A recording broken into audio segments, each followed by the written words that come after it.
Hi guys, welcome to what is going to be my new channel.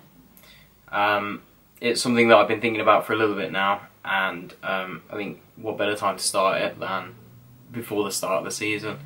I presume a lot of you will be Blues fans that will be joining me on this channel. If not, all fans are welcome. I do apologise if you hear any background noise currently. I have one Emily Drakeley in the room with me. Say hello. Hello, I'm not noisy. I'm being very quiet. And also, there's inevitable noise. And the setup is temporary. Moving from uni. Room's a bit small, so you gotta make do with what you gotta do.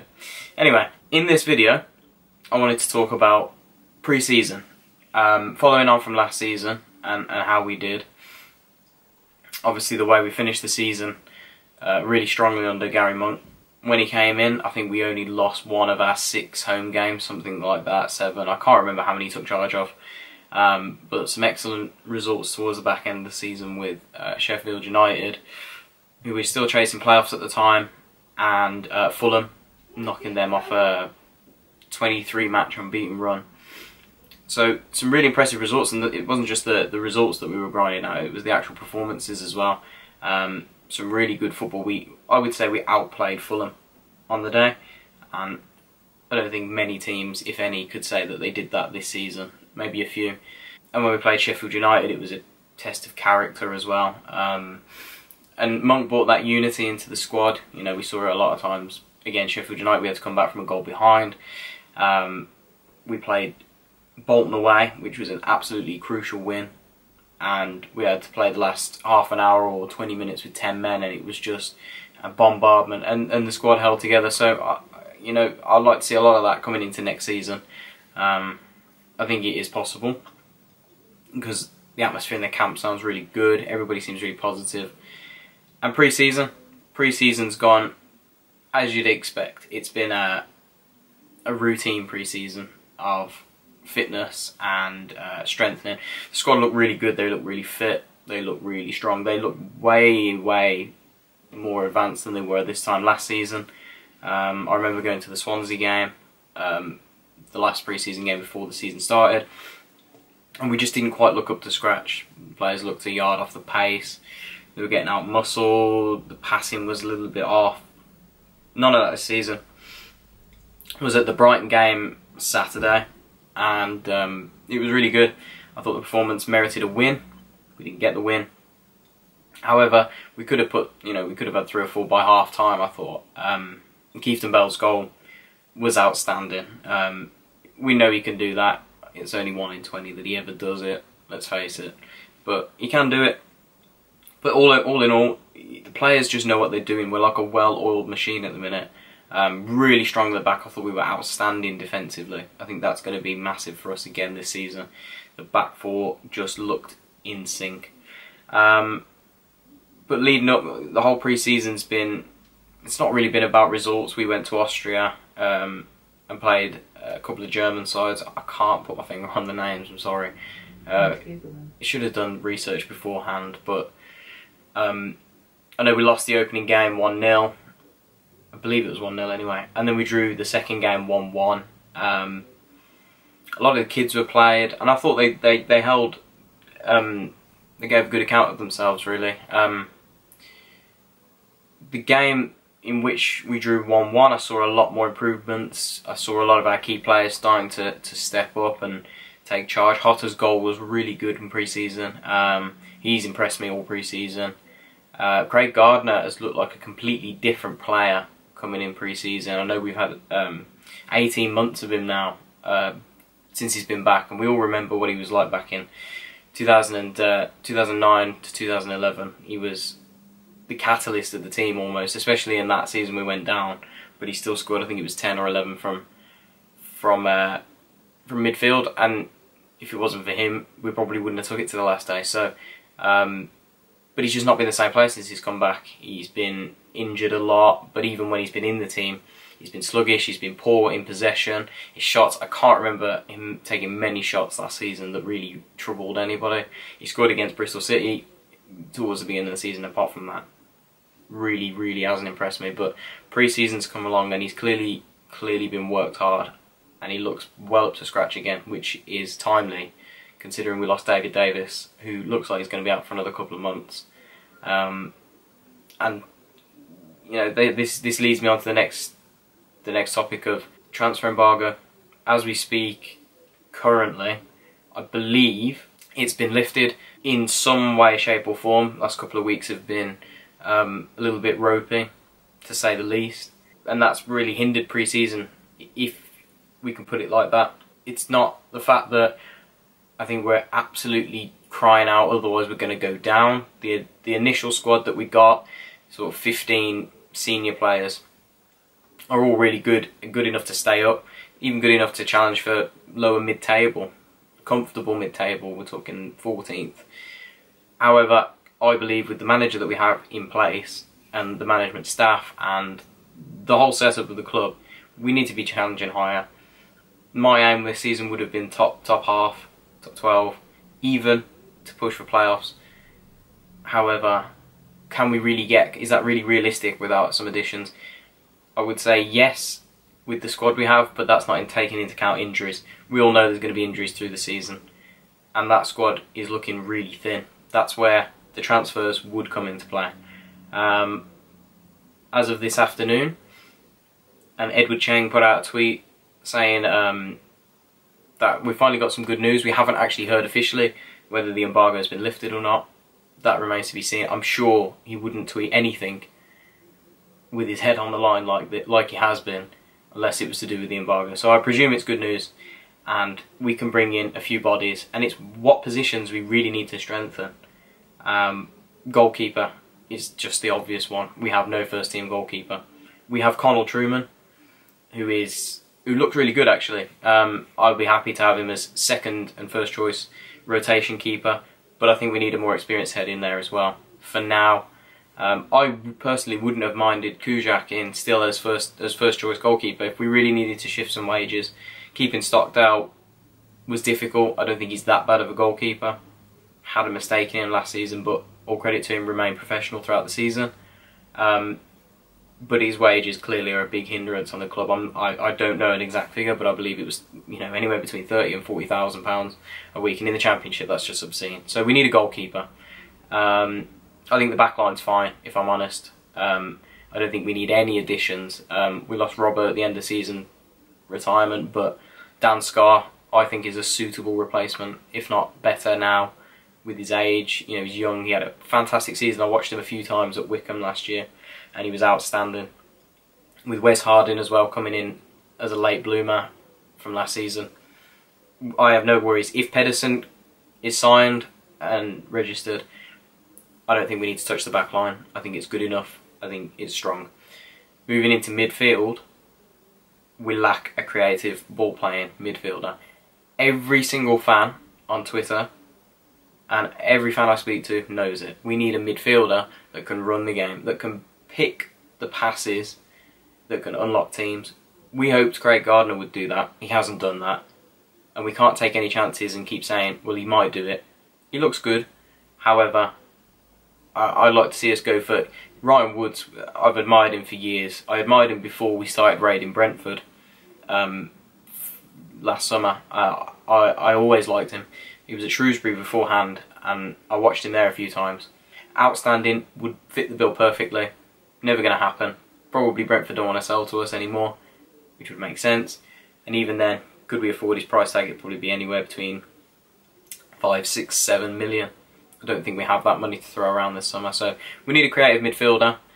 Out wide, I think we need one more winger. We've got Mags, we've got Hotter, and we've got Viv Solomon. But you need 4 wingers, if I'm honest, and we need someone who's a bit direct, who's a bit different to what we've got. I would say someone that's got, you know, Mags' sort of direct play, but then with a goal-scoring touch. I don't think we get enough goals from wide positions. Jack Magoma picked up last year, and he really carried the team in some games, so that was great. But we need someone else like that as well, who's going to pick up 5, 6, 7 goals from midfield, out wide, who's going to create things, who's really going to put it on a plate for the forwards.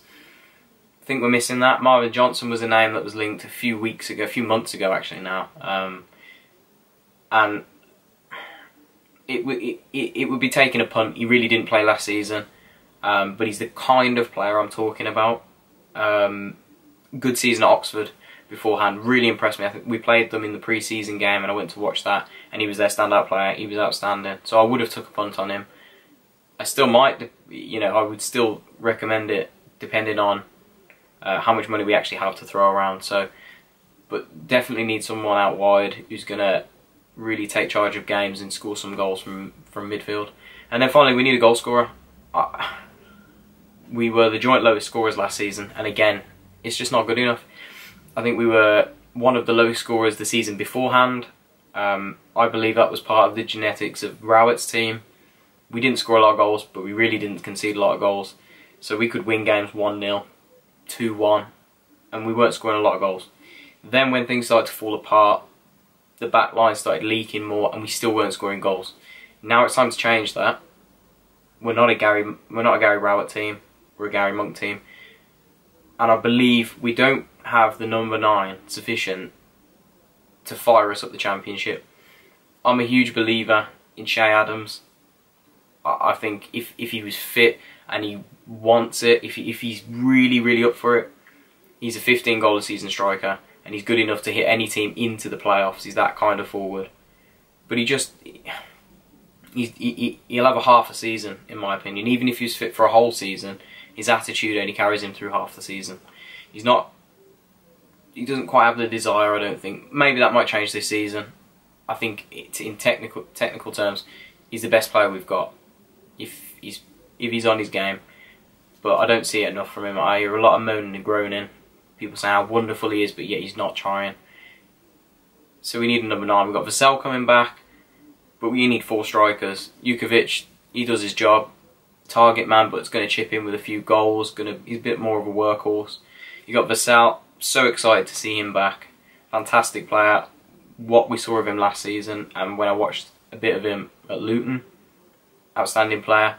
Very quick, and he's just a nightmare for defences. We saw it against Villa before he got his injury, so really excited to see him back. And obviously Shay, both fingers crossed that he really can hit it, you know, this season, because if he doesn't start hitting it now, he's never going to get that next step up to the Prem, or he's never going to prove himself, because he's just turned 22, and really is his season that he needs to take it by the scruff.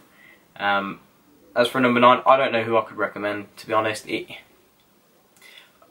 Thoroughly impressed with Martin Waghorn last year at Ipswich, but they've slapped a 10 million price tag. I think it broke down with Derby. They were in talks, or they might still be in talks. That's the sort of number 9 I'm thinking about. He's more of a physically strong, but is a natural goal scorer. To be honest, there's not many in the Championship I think that Blues could afford, because we're talking price tags. We're talking 10 million for any striker that can hit above double figures. We quoted Fulham 10 million for Adams last year. It works the same, so I think we'd need to take a punt on someone from League One, which was why I'm gutted we missed out on Jack Marriott at Peterborough. Had all the makings of the player that we needed. Bit of a fox in the box, but at the same time could do a bit of everything. It's what we need. But do we have 10 million to throw around? I think the owners are wealthy enough, but I don't think it would comply with financial fair play. And if we have just got it lifted, we don't want to go backwards and start, you know, screwing over the EFL again. So it's something we've got to look at. I think those are the 4 key areas we need to look at if we're going to challenge. I think we've got a lot of youth players that can come in and fill up where we need. Connell Truman, Dan Scott, Wes Harding, Viv Solomon. Charlie Lakin was another one that stood out for me in pre-season. Really good on the ball. He's that sort of ball-playing midfielder, but is he ready to step up to the first team? I don't know. But let me know in the comments below anybody that you think that we should sign. And let me know how you thought pre-season went. I thought it was a good workout.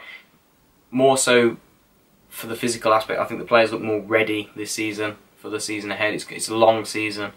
and we picked up a lot of injuries last season. That showed that we did not prepare early enough. Players said pre-season was not good last season. Things look a little bit brighter this season. So let me know how you feel going into the season. Are you confident? Are you not? And tell me where you think we're going to finish as well. I'd be interested to see what the general consensus is from fans. I'm going to go ahead and, as of this minute, saying we haven't signed anyone apart from Pedersen, I would slap us anywhere between 18th and 15th. I can't see us finishing any higher than 15th, simply because we don't have the strength in depth. If we start losing a centre midfielder, especially now, and a striker, we're down to the bare bones, and we're going to have to be bringing some kids in, and I don't think it's going to be good enough. So let me know where you think we're going to finish, and let me know what you thought pre-season. And that's it for the summer roundup. Any feedback is going to be excellent, guys. I'm going to try and make this as consistent as possible. I'm really going to try and nurture this channel. I think it's something that Blues, it should be good. I think there's an open gap in the market for this, and I hope all you Blues fans like it. I'm going to try and make content every week, pre-match roundup, after-match reviews, what I thought, lineups, everything to do with that in the pre-match. I want to do fan cams. I have a lot of mates that do things for Chelsea, 100% Chelsea, who have connections with Arsenal Fan TV. So I really want to mirror what they're doing. I can do it, but if I have the time, I don't quite have the equipment yet. I have the camera set up and all the tripod, but I'm lacking in audio software and a microphone. So that might be to come. If you guys want to see fan cams, actual fan cams, let me know. But yeah, let me know what you think of the channel, and I hope to see you in the next video.